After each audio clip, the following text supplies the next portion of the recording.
December 26, 1944. Bastogne, Belgium. Temperature 8 degrees Fahrenheit. First Lieutenant James Washington crouched in a frozen foxhole outside the besieged town, his hands so numb he could barely feel the M1 Garand he'd been issued 3 days earlier. Around him, white soldiers from the 99th Infantry Division stared with expressions that mixed desperation with something Washington had seen his entire life, disbelief that he was there at all. 2 weeks ago, Washington had been driving supply trucks through the French countryside, hauling ammunition and rations to white combat units who wouldn't let him eat in their mess halls. Now he was in a frontline position, preparing to face the same German offensive that had shattered 4 American divisions and sent thousands of white infantrymen into full retreat. The sergeant next to him, a man from Alabama who hadn't spoken to Washington except to give orders, finally broke his silence. "Have you ever fired that rifle in combat before?" "No, Sergeant." "Then why the hell did you volunteer for this?" Washington looked at the frozen Belgian landscape, at the smoke rising from Bastogne where American forces were surrounded, at the distant tree line where German armor was massing for another assault. He thought about the form he'd signed 4 days earlier, the call that had gone out across every black service unit in Europe. Volunteers needed for infantry duty. Emergency basis. All volunteers will be reduced in rank to private. He'd been a lieutenant. They'd demoted him to private for the privilege of dying in a foxhole alongside men who considered him inferior. "Because Americans are dying, Sergeant," Washington said quietly. "And I'm an American." The sergeant turned away, but not before Washington saw something shift in his face. It wasn't acceptance, it wasn't friendship, but it was the first crack in a wall that had stood for 2 centuries. What neither man knew in that frozen moment was that Washington and 2,221 other black volunteers were participating in one of World War II's most carefully suppressed stories. A story about white soldiers who broke under German assault, about black men who stepped forward knowing they'd be sent back to second-class status the moment the emergency passed. The Battle of the Bulge would become famous as America's greatest World War II battle in Europe. What wouldn't become famous, what would be actively buried in classified reports and sanitized histories, was that black volunteers saved it after white units collapsed, and that the moment the Germans retreated, the American army resegregated those volunteers and sent them back to hauling supplies as if nothing had changed. This is the story of what really happened in those frozen Belgian forests. The story of men who volunteered to die for a country that wouldn't let them vote. The story of an integrate or lose moment that American military leadership tried to pretend never existed. The segregation of the American military in 1944 wasn't an accidental policy. It was deliberate doctrine, based on theories that military leadership insisted were scientific fact. Private Robert Harris stood at attention in the equipment yard at Fort Huachuca, Arizona, in March 1943, listening to his commanding officer explain why the 93rd Infantry Division, composed entirely of black soldiers, would never see frontline combat. "The Negro soldier," the colonel said, reading from a War Department memo, "lacks the mental capacity for complex tactical thinking required in modern warfare.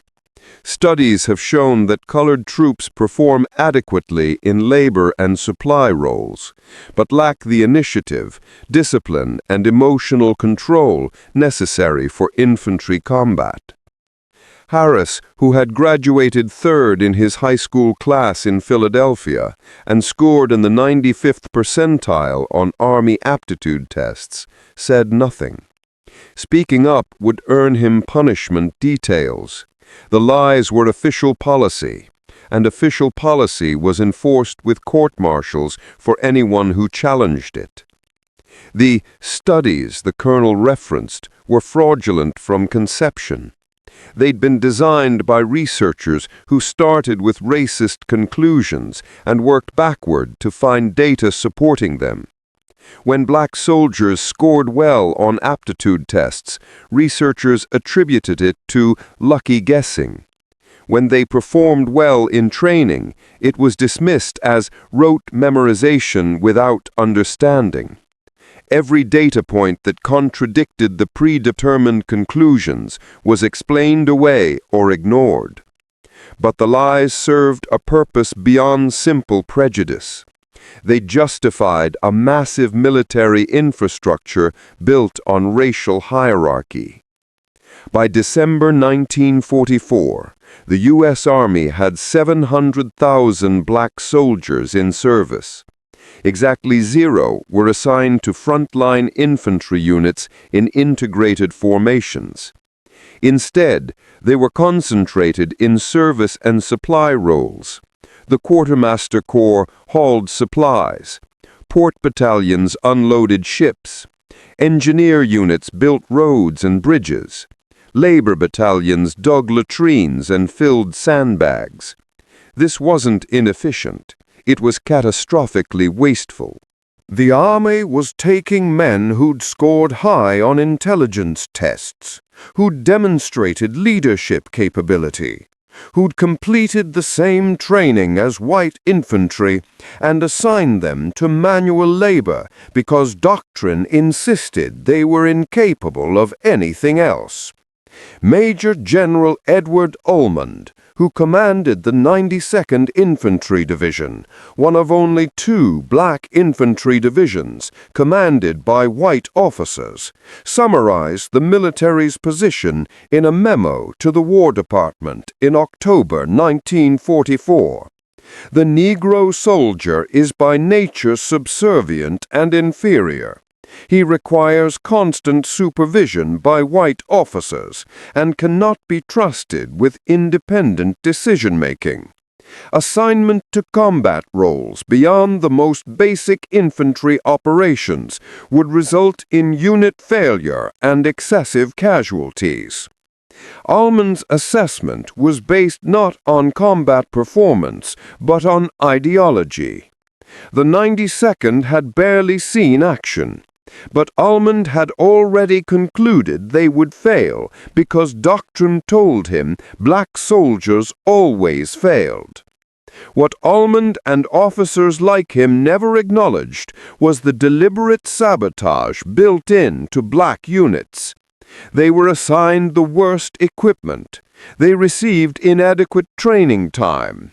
They were commanded by white officers, many of whom had specifically requested assignment to black units because they knew advancement would be easier when failures could be blamed on enlisted men's race rather than officers' incompetence. Sergeant William Moore, who'd served in the 92nd's 370th Regiment in Italy, described the dynamic in a letter to his wife. Our officers tell us we're incompetent, then prove it by giving us missions without proper support. When we fail, they say it's because we're Negro soldiers. When we succeed, they say it was because white officers provided leadership. There's no way to win. The game is rigged from the start. The rigging extended to official documentation. After-action reports from black units were written by white officers who often weren't present during combat operations. These reports consistently emphasized failures while minimizing successes, creating documentary evidence that seemed to confirm predetermined conclusions about black soldiers' inadequacy. By late 1944, this system had calcified into unquestionable doctrine.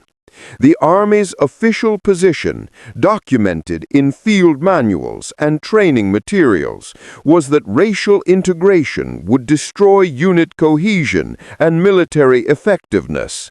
Black soldiers belonged in support roles. White soldiers belonged in combat. This wasn't prejudice, it was military science. Then, December 16, 1944 arrived and shattered every assumption.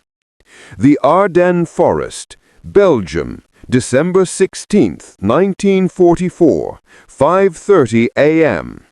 Private First Class Michael Torres huddled in his foxhole along the Ghost Front, a thinly defended 85-mile stretch of Belgian forest that American command considered too difficult for German forces to attack through. Torres's unit, the 106th Infantry Division, had arrived in the sector just 4 days earlier, rotating in to give veteran units a rest before the planned offensive into Germany. The first indication something was wrong came not as sound, but as physical sensation. The ground trembled. Torres thought it was an earthquake until the horizon erupted in orange flame. Over 1,600 German artillery pieces opened fire simultaneously, the largest concentration of artillery Germany had assembled since 1940. The bombardment lasted 90 minutes, shells falling so densely that soldiers later described the noise as one continuous explosion rather than distinct impacts. When the artillery lifted, 200,000 German soldiers and 1,000 tanks emerged from the forest. The German offensive, Hitler's last desperate gamble to split Allied forces and recapture the Belgian port of Antwerp, achieved total surprise. The Ghost Front wasn't defended, it was barely monitored. 4 American divisions, many composed of inexperienced troops like the 106th, suddenly faced 3 German armies executing a carefully coordinated assault. Within hours, American positions collapsed. The 106th Infantry Division disintegrated. 2 entire regiments, nearly 9,000 men, were surrounded and forced to surrender within 72 hours, the largest mass surrender of American forces in the European theater. The 28th Infantry Division, already battered from previous fighting, broke into fragments. The 99th and 2nd Infantry Divisions fell back in fighting retreat, taking catastrophic casualties. By December 19th, German forces had penetrated 50 miles into American lines, creating a massive bulge in the front that threatened to collapse the entire Allied position in Belgium. The psychological impact was worse than the military situation. American soldiers had spent 6 months believing the war was nearly won, that German forces were broken and demoralized. Now they faced a revitalized enemy, attacking with equipment and coordination that seemed impossible given Germany's supposed collapse. First Lieutenant Charles MacDonald, who commanded an infantry company in the 2nd Division, described the chaos. Men I'd served with for months, good soldiers who'd fought through France, were simply disappearing. Not killed, disappeared. They'd abandon positions without orders. They'd drop weapons and walk toward the rear. Some were found miles behind the lines, wandering in shock, unable to explain how they'd gotten there. This wasn't cowardice, it was combat exhaustion meeting overwhelming force. The soldiers breaking under German assault had been fighting continuously since D-Day. They'd endured months of brutal combat, seen friends killed, survived on inadequate food and sleep. They were physically and mentally depleted. The sudden German offensive, coming when they'd been promised the war was almost over, shattered whatever reserves of endurance remained. Medical officers began documenting cases of combat fatigue at rates unprecedented in the European theater. Soldiers developed thousand-yard stares, became unresponsive to orders, couldn't hold weapons because their hands trembled uncontrollably. Entire companies reported being sick with conditions that had no physical cause but rendered men completely incapable of fighting. By December 20th, American command faced a crisis that transcended military tactics. They'd lost not just territory and equipment, they'd lost the psychological cohesion that made armies function. Soldiers no longer believed victory was inevitable. They no longer trusted that leadership knew what it was doing. And most critically, thousands of combat infantrymen had simply stopped functioning as soldiers. The Supreme Headquarters Allied Expeditionary Force estimated they needed 200,000 additional infantry replacements immediately to stabilize the front.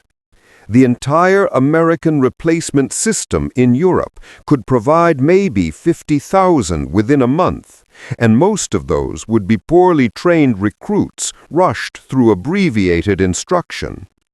General Dwight Eisenhower, Supreme Allied Commander, confronted a mathematical problem with no conventional solution. His infantry divisions were bleeding replacements faster than the pipeline could provide them. Combat units were operating at 60% strength. Officers were being killed at rates that left platoons commanded by sergeants, companies commanded by lieutenants barely old enough to drink. On December 22nd, Eisenhower met with Lieutenant General John C. H. Lee, commander of the Communication Zone, the massive logistics operation that supplied Allied forces. Lee commanded over 300,000 service troops, most of them black soldiers in quartermaster, transportation, and engineer units. "I need infantry," Eisenhower said bluntly. "I need them now, not next month. What can you give me?" Lee understood what Eisenhower wasn't saying directly. The only large pool of available manpower in the European theater was black service troops. Using them as infantry meant violating segregation policy. It meant acknowledging that the doctrine insisting black soldiers couldn't fight was interfering with military necessity. "If I send out a call for volunteers," Lee said carefully, "I believe I can provide several thousand men within 2 weeks." "Volunteers," Eisenhower repeated. The word carried weight.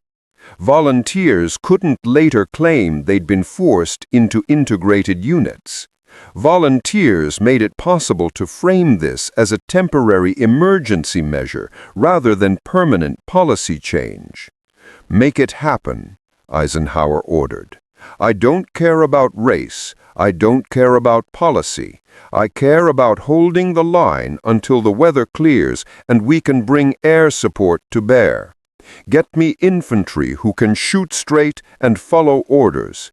Everything else is politics we'll deal with later." Lee drafted the call for volunteers that same day. The message went out to every black service unit in the European theater on December 23, 1944. It promised nothing except the opportunity to fight. It explicitly warned that volunteers would be reduced in rank to private, regardless of current grade. It offered no guarantees about future assignment or recognition. What it didn't mention, what everyone understood without being told, was that black soldiers would finally get the chance to prove what they'd been insisting all along, that they could fight as well as any American soldier, and that the doctrine of racial inferiority was a lie that served political purposes rather than military reality. The responses started arriving within hours. Sergeant First Class Robert Johnson held the volunteer form in his hand, reading it for the third time, trying to understand what he was being asked to surrender for the privilege of being shot at by Germans. Johnson commanded a truck platoon in the 4050th Quartermaster Truck Company. He enlisted in 1942, worked his way up through the ranks, earned his sergeant stripes through competence that even racist officers couldn't ignore. He supervised 30 men, managed equipment worth hundreds of thousands of dollars, coordinated supply runs that kept combat units fed and armed. The volunteer form would strip all of that away. If he signed, he would become Private Johnson. No rank, no authority, no recognition of the 2 years he had spent proving himself capable of leadership. And he would do this to join combat units where white soldiers might refuse to fight alongside him, where white officers might assign him to suicide missions, where he'd face not just German bullets, but American contempt. Johnson signed the form. So did 2,221 other black soldiers across the European theater. Men from quartermaster companies, port battalions, engineer regiments, ordnance units, anti-aircraft battalions, every branch of service that had relegated black soldiers to supporting roles suddenly saw volunteers stepping forward to trade their current positions for a chance to fight. The numbers shocked the American command. General Lee had estimated maybe 500 volunteers. When over 2,000 applications arrived in 72 hours, it created logistical complications nobody had anticipated. They didn't have enough infantry training slots. They didn't have enough equipment immediately available. Most critically, they didn't have enough white officers willing to command integrated units. Because that's what these volunteers would be forming. Integrated platoons within white infantry companies. The Army couldn't create separate black infantry units quickly enough to meet the emergency timeline. So for the first time since the Revolutionary War, black and white American soldiers would fight side by side in integrated formations. The resistance from white officers was immediate and intense. Colonel Jackson Harrington, commander of the 104th Infantry Regiment, refused outright. "I will not command Negro troops. They are unreliable in combat, and their presence will destroy the cohesion of my regiment. I request reassignment if this integration proceeds." Other officers expressed concern in more diplomatic terms, but the message was identical. Integrating black volunteers would destroy combat effectiveness because white soldiers wouldn't trust them, because black soldiers lacked discipline, because racial tension would undermine unit cohesion. General Lee overrode every objection. "You will accept the volunteers assigned to your units. You will integrate them into existing platoons. You will treat them as soldiers. Anyone who cannot follow these orders will be relieved of command and sent to a position where their personal prejudices don't interfere with military necessity."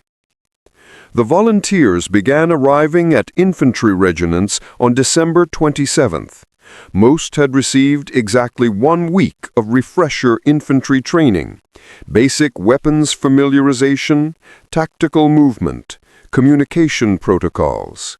It was criminally inadequate preparation for frontline combat, but there was no time for more. The German offensive was still advancing. Every day without reinforcements meant more American casualties.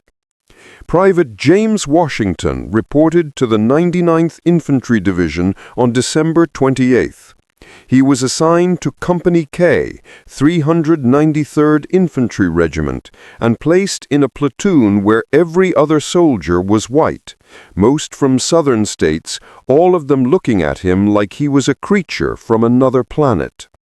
The platoon sergeant, a man from Georgia named Dixon, made the situation clear during Washington's first briefing. "I didn't ask for you, I don't want you. But orders say you're here, so here's how this works. You follow orders exactly. You don't freelance. You don't make decisions. You don't talk unless spoken to. You prove you can do the job, and maybe, you get treated like a soldier instead of a liability. Understand?" "Yes, Sergeant." "You've got a rifle? You know how to use it?" "I qualified as an expert marksman in basic training, Sergeant." Dixon's expression flickered with something that might have been surprising. "Expert marksman?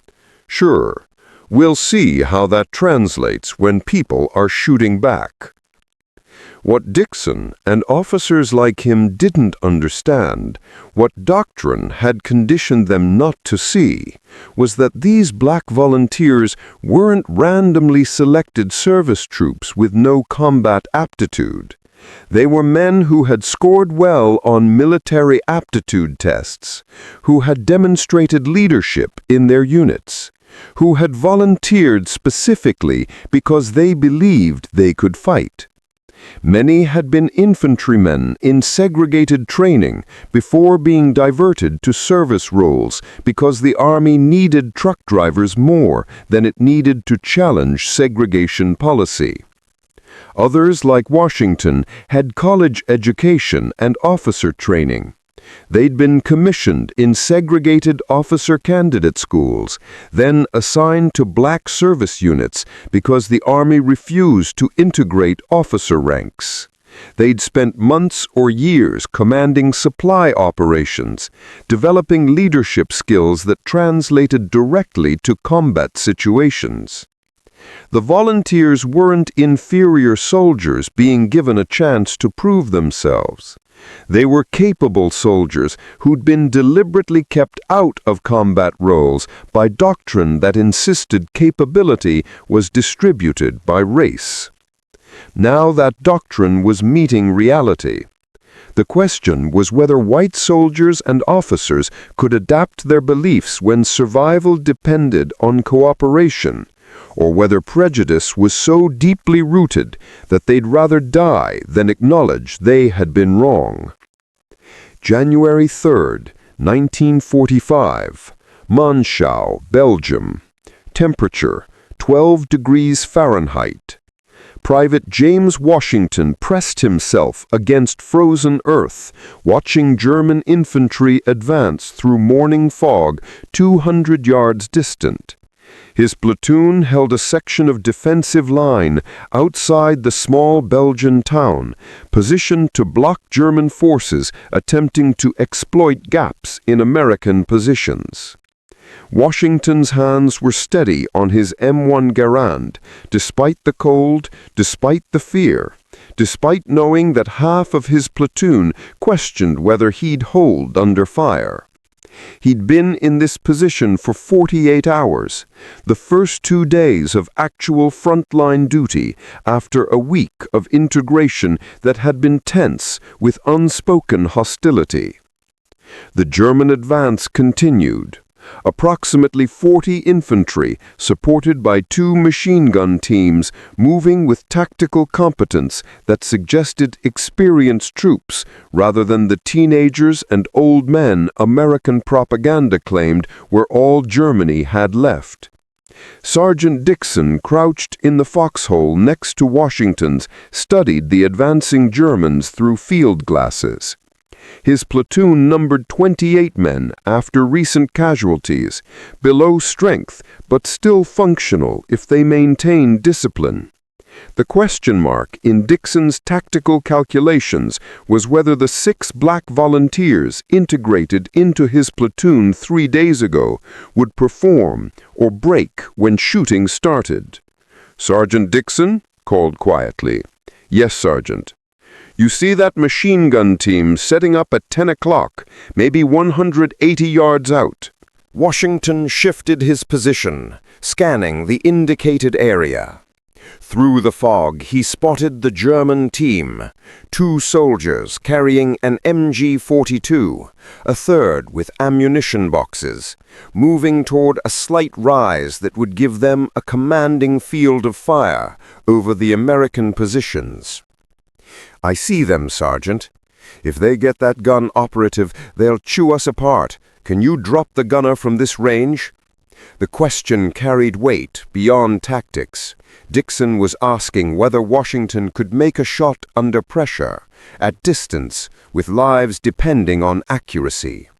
He was asking whether the expert marksman qualification Washington had claimed was real or inflated. Washington calculated wind, distance, and the slight downward angle. 180 yards was within effective range for the M1 Garand, but hitting a moving target at that distance required skill and nerve. Miss, and he'd reveal their position without eliminating the threat. Miss, and he'd confirm every assumption Dixon held about black soldiers' capabilities. "I can take the shot, Sergeant." "Then take it before they go to ground." Washington settled the rifle against his shoulder, controlled his breathing, led the target by 18 inches to account for movement, and squeezed the trigger in the pause between heartbeats.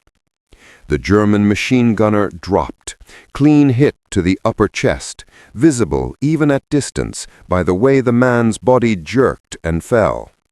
His assistant dove for cover, abandoning the machine gun where it fell. For 3 seconds, Dixon said nothing. Then, "One shot! Jesus Christ, one shot!" The German advance continued, but without the machine gun position they'd been counting on. Their tactical plan was disrupted. Officers shouted orders, trying to reorganize. The delay gave Dixon time to coordinate defensive fire. "All positions, fire at will," Dixon ordered. "Concentrate on their right flank, drive them toward that marsh section." The platoon opened fire. 28 M1 Garands firing in coordinated sequence, not the panicked spray of inexperienced troops, but the measured fire of soldiers executing a defensive plan. Washington fired with mechanical precision. Aim, squeeze, acquire the next target, repeat. His training took over, pushing fear and tension into background noise. Beside him, Private DeShields, another black volunteer from the 666th Quartermaster Company, fired with similar discipline, working through targets with calm efficiency. The German advance stalled. They'd expected light resistance, a quick breakthrough that would let them exploit the gap they'd identified in American lines. Instead, they faced disciplined fire from prepared positions. The tactical calculation changed. Continuing the attack meant unacceptable casualties for minimal gain. German officers called retreat. The infantry withdrew in good order, using covering fire and tactical movement that showed professional training. They left 4 dead on the field and carried at least 6 wounded.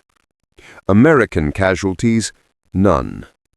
After the Germans disappeared into the fog, silence settled over the position.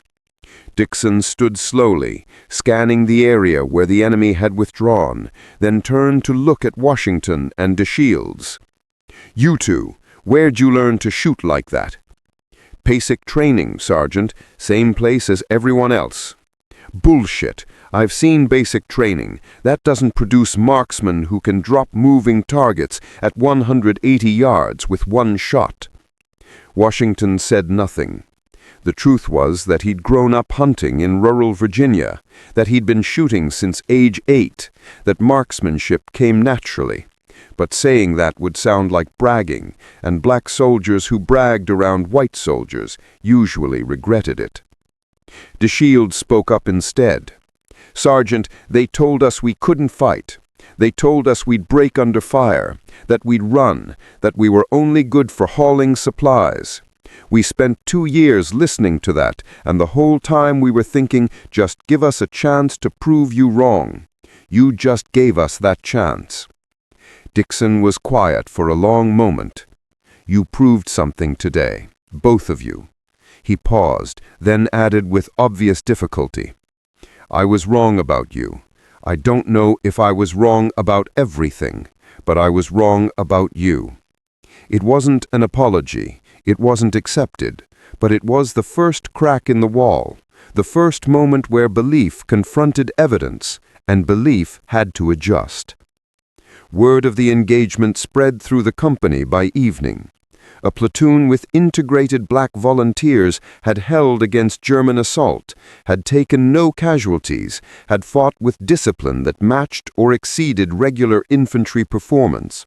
For soldiers who'd been told integration would destroy combat effectiveness, the evidence was impossible to ignore. Other black volunteers were experiencing similar revelations across the front. Private Robert Harris, assigned to the 26th Infantry Division near Bastogne, participated in a night patrol that captured 3 German soldiers. Private William Moore, with the 78th Infantry Division, held a position for 6 hours under intermittent artillery fire that would have broken less disciplined troops. The pattern repeated dozens across the Bulge. Black volunteers performed well under fire, maintained discipline under pressure, fought with effectiveness that contradicted everything doctrine had promised about racial limitations in combat. German forces noticed too. Intelligence officers interrogating captured American soldiers began asking specific questions about Negro troops they had encountered. One German company commander, captured near St. Vith on January 8th, told his interrogators, "We were briefed that American colored soldiers were inferior troops used only for labor. This briefing was incorrect. The colored soldiers we faced fought with discipline equal to or exceeding white American infantry. They should be considered first-rate combat troops." The German assessment was purely based on observed performance. They had no ideological investment in American racial politics. They simply evaluated enemy capabilities based on what they encountered in combat, and what they encountered contradicted American military doctrine. But the most significant moment came not from combat performance, but from something more subtle and profound: white soldiers' attitudes beginning to shift. Private Michael Torres, the same soldier who'd survived the initial German breakthrough, found himself in a foxhole with Private James Harrison, a black volunteer from the 3542nd Quartermaster Truck Company. They'd been assigned to 2-man forward observation duty, monitoring German movements through a contested forest sector. For the first hour, Torres said nothing. He'd grown up in Texas, had never spoken to a black person as an equal, had internalized assumptions about racial hierarchy without ever examining them. The Army had reinforced those assumptions through a segregation policy that carried official sanction. But as dawn approached and Torres's shift was ending, he broke the silence. "You volunteered for this, right? They didn't draft you into infantry." "Volunteered," Harrison confirmed. "Signed the papers knowing I'd get demoted from sergeant to private." "Why? You had it safe driving trucks. No Germans shooting at you. Decent food, better quarters. Why give that up to freeze in a foxhole?" Harrison was quiet for a moment. "Because I'm a soldier. Not a truck driver who happens to be in the Army. A soldier. And soldiers fight. I didn't join up to spend the war hauling supplies while other men did the actual fighting. Even knowing most white soldiers don't want you here? Especially knowing that, because the only way to prove we belong is to be here, fighting, performing at the same level or better. Can't do that from behind the wheel of a truck. Torres absorbed this. "You fight pretty good," he said finally. "Better than some white guys I've served with. Better than I expected." "Better than you expected because you were told we couldn't fight," Harrison replied without rancor. "The question is, what do you believe now that you've seen differently?" Torres didn't answer immediately. He was confronting something difficult, the possibility that everything he'd been taught about racial hierarchy was wrong, that black soldiers weren't inherently inferior, that segregation wasn't based on observable reality but on lies told to justify unjust systems. "I don't know what I believe yet," Torres said honestly, "but I'm starting to think maybe I was lied to." That conversation repeated across the front, variations on a theme. White soldiers encountering evidence that contradicted their assumptions, then facing the choice whether to adjust their beliefs or find new justifications to preserve old prejudices. Most made the pragmatic calculation. They were in combat, they needed every soldier fighting effectively, and if black volunteers proved they could fight, then it was stupid to waste them or treat them as inferior. Survival trumped ideology. But some couldn't make that adjustment. Some clung to doctrine, even as evidence mounted against it. Major Hans Dieter crouched in the cellar of a ruined farmhouse outside Hufalais, studying reconnaissance reports that made no tactical sense. His battalion, part of the 12th SS Panzer Division, had been fighting American forces for 3 weeks.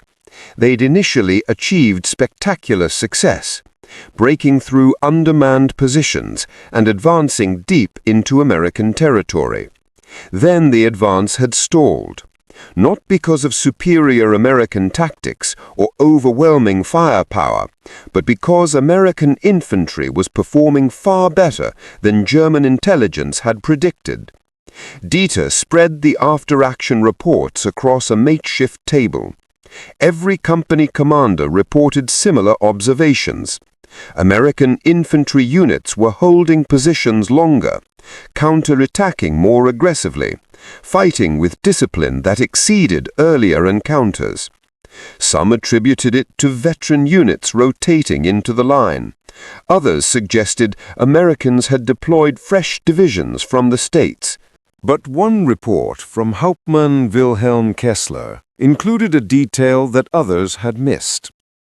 Enemy forces include colored troops fighting in integrated formations alongside white soldiers.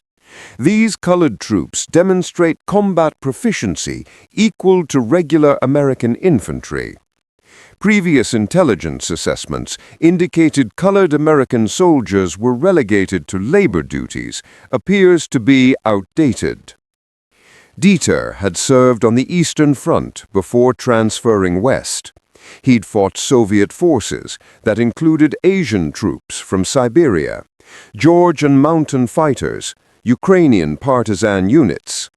The German army didn't segregate by ethnicity. It used whatever manpower was available and judged soldiers by performance.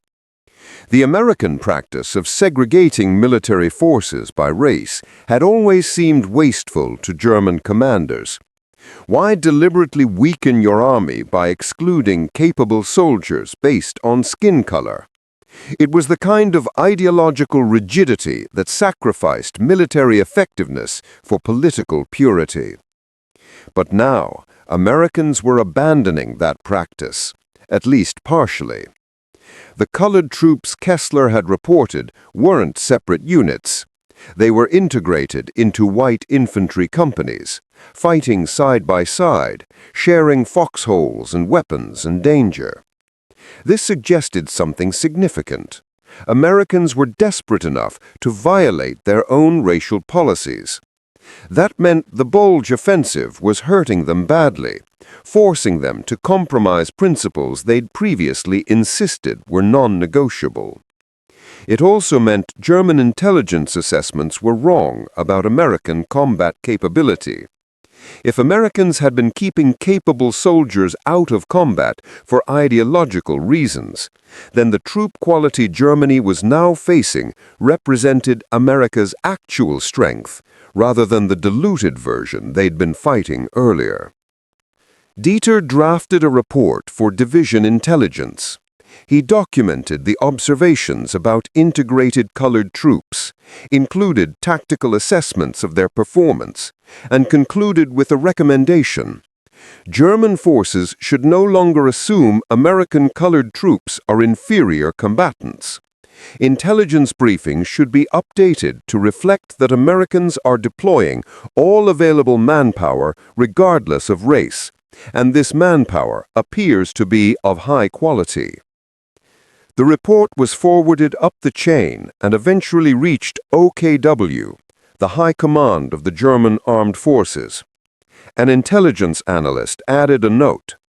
Confirms pattern observed across Western Front. American integration of colored troops began late December and correlates with improved American infantry performance. This suggests the previous American segregation policy was self-imposed limitation rather than military necessity.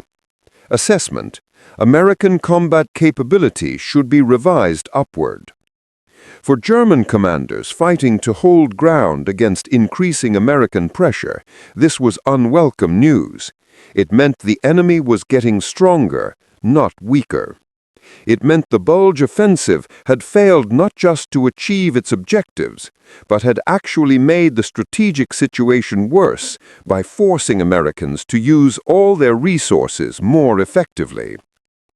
One German officer's assessment, captured after the war in his private papers, summarized the irony.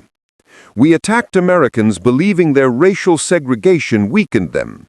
Our attack was successful enough to force them to abandon that segregation. Now we face a stronger enemy than before we attacked. We have defeated ourselves through our own success. The observation was tactically accurate, but missed the deeper significance. The integration of black volunteers wasn't just a temporary expedient. It was a demonstration that broke the ideological framework justifying segregation. Every German report documenting effective performance by black American soldiers was evidence that undermined the racial theories both Germany and America had used to justify discriminatory policies. The difference was that Germany was fighting for a regime explicitly based on racial hierarchy, while America claimed to represent democracy and equality. German soldiers and officers, having no ideological stake in American racial politics, simply assessed combat performance objectively. They saw black American soldiers fighting well and adjusted their tactical evaluations accordingly. What they couldn't see was the revolution in consciousness their reports were documenting. Because buried in those German intelligence assessments was proof that the entire structure of American military segregation was based on lies. Proof that black soldiers performed as well as white soldiers when given equal opportunity, equipment, and training. Proof that capability wasn't distributed by race, and that military effectiveness had nothing to do with skin color.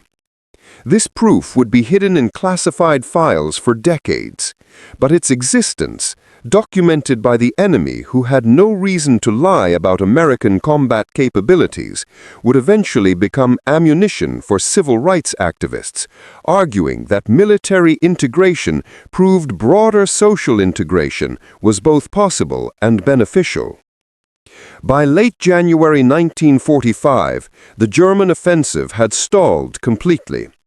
Allied forces were counterattacking, reclaiming lost territory, pushing German forces back toward the Reich. The immediate crisis that had justified calling for black volunteers was passing. General John Lee compiled a comprehensive report on the volunteer program for presentation to Supreme Headquarters. The statistics were undeniable. Volunteers deployed: 2,221 black soldiers integrated into 53 different infantry companies across 11 divisions. Combat effectiveness: performance ratings equal to or exceeding regular infantry across all measured categories: marksmanship, tactical discipline, physical endurance, leadership under fire. Casualties. Black volunteer casualties were proportional to their numbers, indicating they were engaging in combat at the same rates as white soldiers, neither being deliberately protected nor assigned disproportionately dangerous missions. Unit cohesion. Initial concerns about racial tension destroying combat effectiveness proved largely unfounded. While some interpersonal friction occurred, it didn't materially impact tactical performance. White soldier attitudes. Post-combat surveys of white soldiers who'd served alongside black volunteers showed significant attitude shifts. 77% reported the volunteers performed as well as other infantry units. 84% said they would be willing to fight alongside black soldiers in future operations. Only 9% maintained that integration had a negative impact on combat effectiveness. This last statistic was the most significant. White soldiers, when asked before the program began, had overwhelmingly opposed integration. The same soldiers, after fighting alongside black volunteers, had reversed their opinions based on observed performance. This wasn't a theoretical debate about racial capability. This was empirical evidence from the men whose lives depended on unit cohesion and combat effectiveness. They discovered that segregation doctrine was wrong because reality had proven it wrong. Lee's report included direct testimony from white officers and enlisted men. Colonel James Rudder, 109th Infantry Regiment.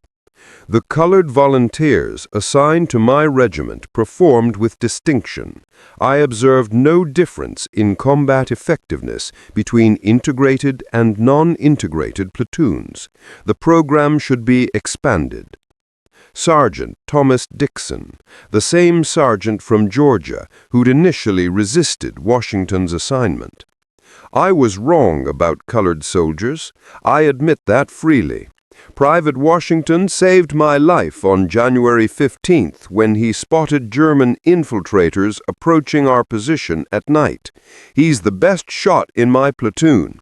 I'd serve with him anywhere. Private Michael Torres. The Negro soldiers I fought with were soldiers, period. They did their job. Some did it better than others, same as white troops. I can't see any reason to keep them segregated after what they proved here. The testimony accumulated across dozens of pages.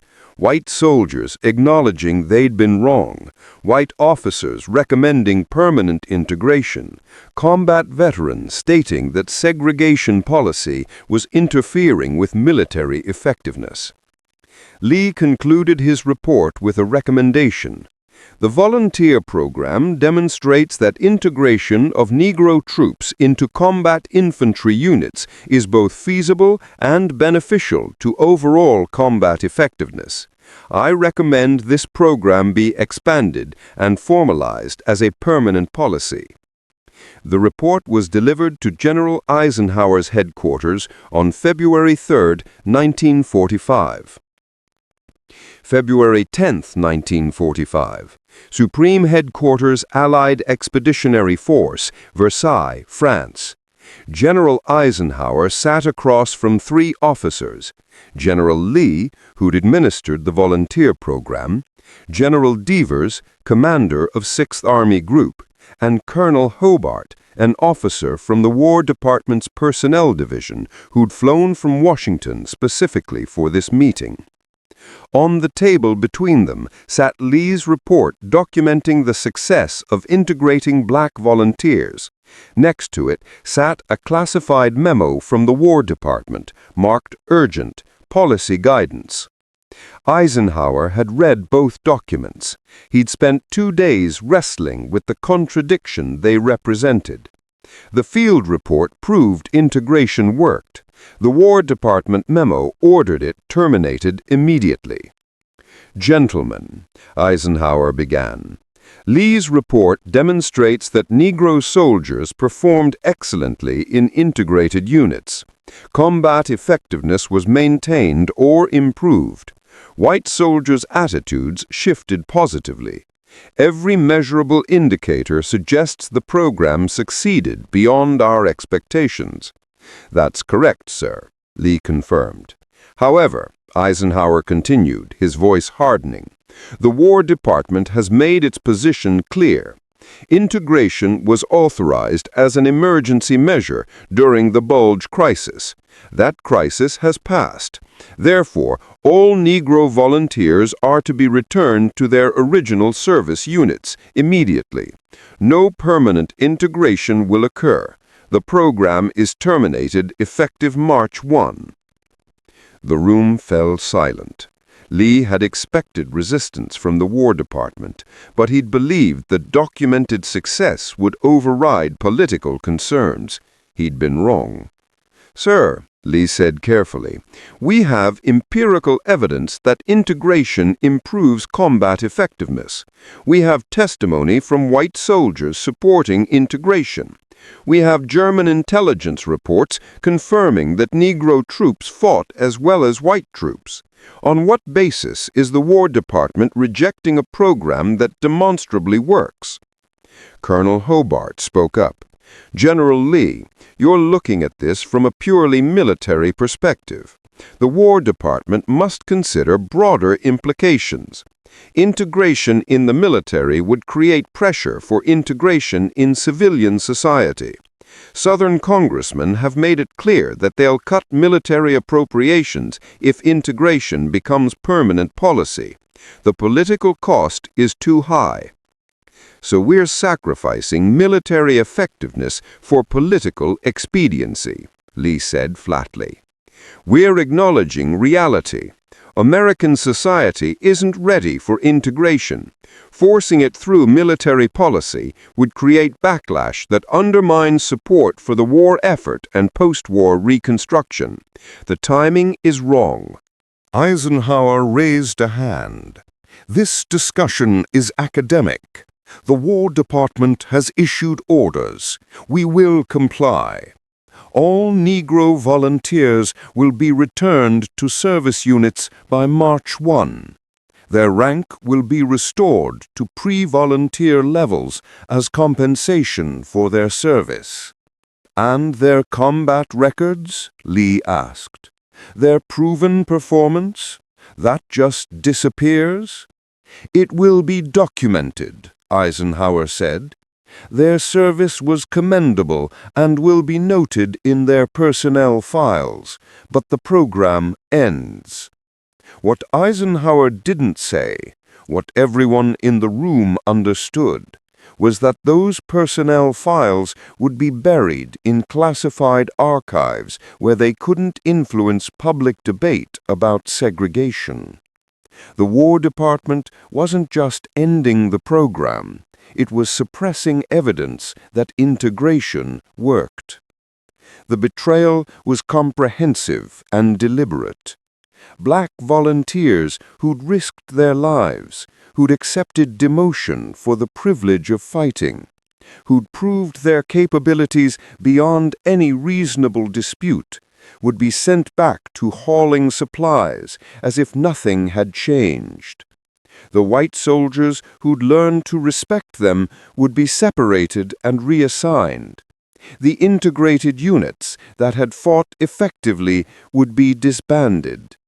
and the official history would record the Battle of the Bulge as a triumph of American arms without mentioning that black volunteers had helped save it, because acknowledging their contribution would raise questions about why they'd been excluded from combat roles in the first place. February 15, 1945, Ramatelli Airfield, Italy, staging area for redeployment. Private James Washington sat in the mess tent staring at the orders that had arrived that morning. Effective February 28th, he would return to the 4050th Quartermaster Truck Company. His rank would be restored to first lieutenant. His combat service would be noted in his personnel file. He would resume supply operations as if the previous 2 months had never happened. Around him, other black volunteers read similar orders. The conversations were quiet, bitter, and exhausting. They used us. White boys were breaking, so they called us in. We did the job, proved we could fight, and the second the emergency's over, they send us back to driving trucks and say thanks, but you still aren't good enough to be real soldiers. Did you really think it would be different? Harris asked. Did anyone actually believe they'd keep us integrated after the crisis passed? Washington had believed it. He'd thought that performance would matter, that proving themselves in combat would break down segregation barriers, that demonstrated competence would override prejudice. He'd been naive. Some of the white soldiers tried to petition to keep us integrated, Washington said. Sergeant Dixon got 23 men from our company to sign a request that we stay integrated. Command rejected it without explanation. Of course they did, DeShield said, because accepting the request means acknowledging we belong in combat units. And acknowledging that means admitting segregation is based on lies instead of military necessity. Can't have that truth getting out. The bitter irony was that black volunteers had accomplished everything asked of them. They had fought well. They had held positions. They had taken casualties proportional to their numbers. They had earned respect from white soldiers who'd initially opposed their presence. None of it mattered. Policy trumped performance. Politics trumped proof. The institutional commitment to segregation was stronger than evidence that segregation degraded military effectiveness. Private Robert Johnson, who'd commanded a truck platoon before volunteering, tried to find meaning in the experience. We proved something important, maybe not to the generals or the politicians, but to ourselves and to the white soldiers we fought with. They know now that we can fight. They know segregation is a lie. That knowledge doesn't disappear just because they're sending us back to truck companies. Knowledge doesn't change policy, Harris replied. We've known segregation was wrong our entire lives. Knowing didn't integrate the army. Fighting didn't integrate the army. Dying beside white soldiers didn't integrate the army. Nothing changes until the people with power decide to change it, and they've decided they won't. Washington understood Harris's anger. He felt it himself. The rage at being used and discarded, at proving himself and having that proof dismissed as inconvenient. But beneath the anger was something more dangerous: determination. This isn't over, Washington said quietly. They can send us back to truck companies. They can suppress the reports documenting what we did. But they can't erase what happened. We integrated combat units. We fought alongside white soldiers. We proved segregation doctrine is false. That proof exists now, even if they hide it in classified files. And someday, someone's going to use that proof to force change. When? How long do we wait for someday? De Shields asked. Washington had no answer. He didn't know if change would come in 5 years or 50 years. He didn't know if he'd live to see the military integrate or if it would happen after his generation was dead. He only knew that they'd planted seeds that would eventually grow into something their commanders couldn't control. On February 28, 1945, the last black volunteers were officially reassigned to their original service units. The integrated platoons that had fought through the Bulge were disbanded. White and black soldiers who'd shared foxholes and saved each other's lives were separated, often without opportunity for goodbyes. Sergeant Dixon found Washington before he left. "I put in my report that you were the best soldier I commanded," Dixon said. "I don't know if anyone will read it, but it's in your file, for what that's worth." "Thank you, Sergeant." "No, thank you. You changed my mind about something I'd believed my whole life. That's worth more than any military citation." Dixon extended his hand. "If the Army ever gets smart enough to integrate permanently, I hope I serve with you again." Washington shook the offered hand. It was a small gesture, but it represented something significant: acknowledgement, respect, recognition of shared humanity. One white soldier from Georgia had confronted his prejudices and changed his mind based on evidence. That was progress, even if institutional policy hadn't changed. That was proof that change was possible, even if it happened slowly and with painful resistance. The War Department's effort to suppress the integration story began immediately after the volunteers were reassigned. General Lee's comprehensive report documenting the program's success was classified secret and filed in restricted archives where it couldn't be accessed without high-level authorization. The combat records of individual black volunteers were noted in their personnel files but weren't included in official unit histories. After-action reports from infantry regiments were edited. References to Negro volunteers were changed to replacement infantry. Specific accounts of black soldiers' performance were removed or attributed generically to reinforcements without racial identification. The documentary evidence that integration had worked was systematically scrubbed from official records. The suppression extended to media coverage. War correspondents who'd written stories about integrated units during the Bulge were told those stories couldn't be published for security reasons. The Army's Public Affairs Office issued guidance that racial integration of combat units was classified information that could aid enemy propaganda if disclosed. Even the soldiers themselves were pressured toward silence. Black volunteers were told that discussing their combat service could violate operational security regulations. White soldiers who tried to talk about fighting alongside black troops were discouraged from the subject in terms that made it clear it was politically sensitive. The goal was to ensure that when Americans remembered the Battle of the Bulge, they remembered heroic white infantry holding the line, not the inconvenient truth that black volunteers had helped save the battle after white units collapsed. But suppression couldn't be total. Too many people knew. Thousands of soldiers, black and white, had lived through the integration.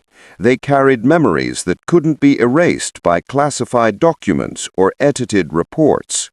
In black communities across America, veterans told stories about volunteering, about fighting in integrated units, about proving themselves under fire, about being sent back to segregated service units the moment the crisis passed. These stories circulated in barbershops and churches, in NAACP meetings and veterans organizations, in families and neighborhoods. The stories became ammunition for civil rights activists, arguing that military segregation was unjust and inefficient. If black soldiers had fought effectively in integrated units during the Bulge, then clearly segregation served political purposes rather than military necessity. The War Department's standard response was denial. There was no large-scale integration during the Bulge, they claimed. A small number of Negro service troops may have temporarily assisted infantry operations, but this was minor and didn't represent policy change. But the denial crumbled when confronted with specific documentation. Service records, testimonies, German intelligence reports captured after the war.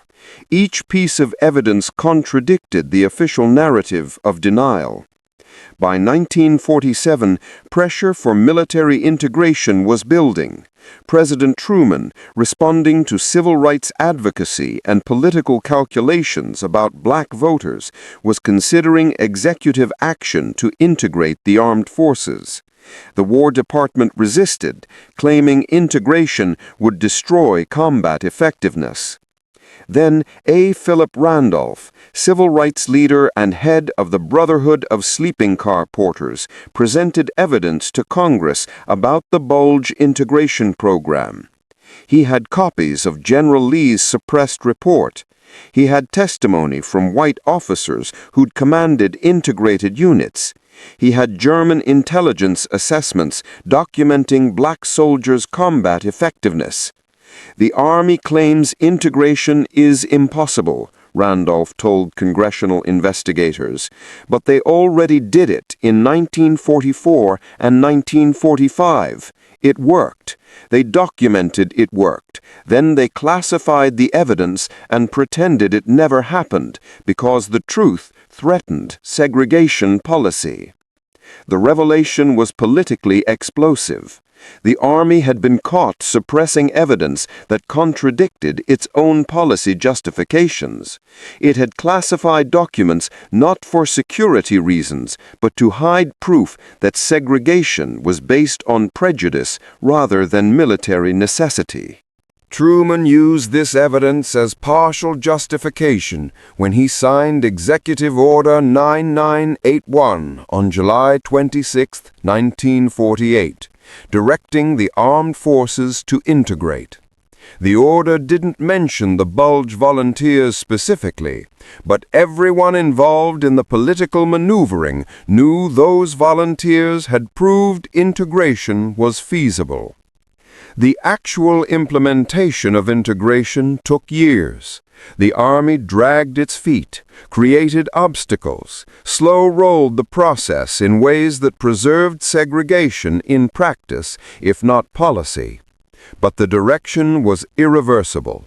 The seeds planted by 2,221 volunteers in frozen Belgian foxholes had finally begun to grow. In 1997, more than 50 years after the Battle of the Bulge, the Army finally acknowledged the contribution of black volunteers.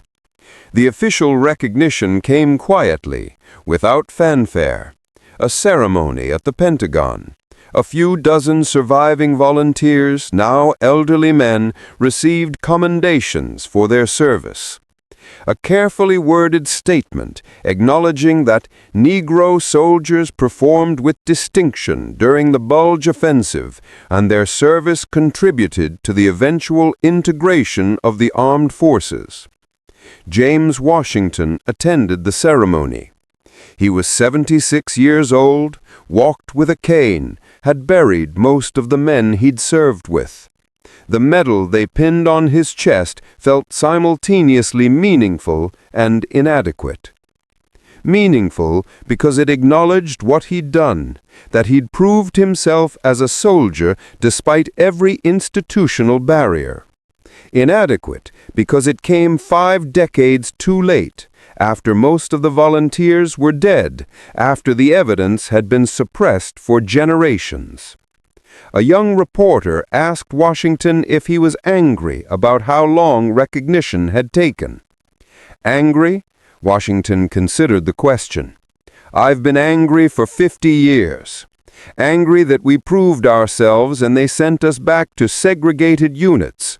Angry that they hid the evidence. Angry that the men I served with died without ever receiving acknowledgement of what we accomplished. But being angry doesn't change what happened. We did something important. We integrated combat units under fire. We proved segregation was based on lies. And even though they tried to suppress that proof, it eventually forced change. That matters more than whether they'd give us medals." The reporter asked Washington what he wanted people to understand about the Bulge volunteers. Washington was quiet for a long moment. "I want them to understand that we fought 2 wars. We fought Germany, and we fought American doctrine that said we couldn't fight. We won both wars, even though winning the second one took 50 years and killed most of us before we saw victory. I want them to understand that white soldiers were breaking under German assault. Black men stepped forward to save them. We did it knowing we'd be sent back to second-class status the moment the crisis passed. We did it anyway, because we were Americans, and Americans were dying. And I want them to understand that the Army's first instinct was to erase us from history, to classify the evidence, to pretend integration never happened. They only acknowledged the truth when they couldn't suppress it anymore. That tells you something important about how institutions resist change. They'll deny reality. They'll hide evidence. They'll wait until everyone who remembers the truth is dead. You have to fight that suppression. You have to keep telling the stories they want buried, because truth matters more than what's convenient for people in power. Washington died in 2003. His obituary in the New York Times mentioned his World War II service in a single sentence. The comprehensive story of what the Bulge volunteers accomplished remained largely unknown outside military history circles and civil rights scholarship. But the seeds they planted continued growing. The military they helped integrate became one of America's most successfully integrated institutions. The proof they provided, that capability transcended race, that integration improved rather than degraded effectiveness, became ammunition for broader civil rights battles. Today, the story of the Bulge volunteers is slowly emerging from the classified archives and suppressed histories where it was buried. Each time someone learns what really happened, that black soldiers saved white soldiers, then were sent back to segregation, the lie that justified that segregation loses a bit more power. The 2,221 volunteers didn't get recognition in their own time. Most died without seeing the full integration they'd helped make inevitable. But their contribution outlasted the policies that tried to erase them. They proved something essential, that courage transcends race, that capability isn't distributed by skin color, and that institutional lies eventually crumble when confronted with undeniable evidence. The Battle of the Bulge was won by black volunteers and white soldiers fighting together. That truth was suppressed for 50 years. Now it's finally being told. And in that telling, the volunteers achieved their final victory over the doctrine that insisted they couldn't fight. They fought, they won, And history, despite every effort to erase them, finally remembers.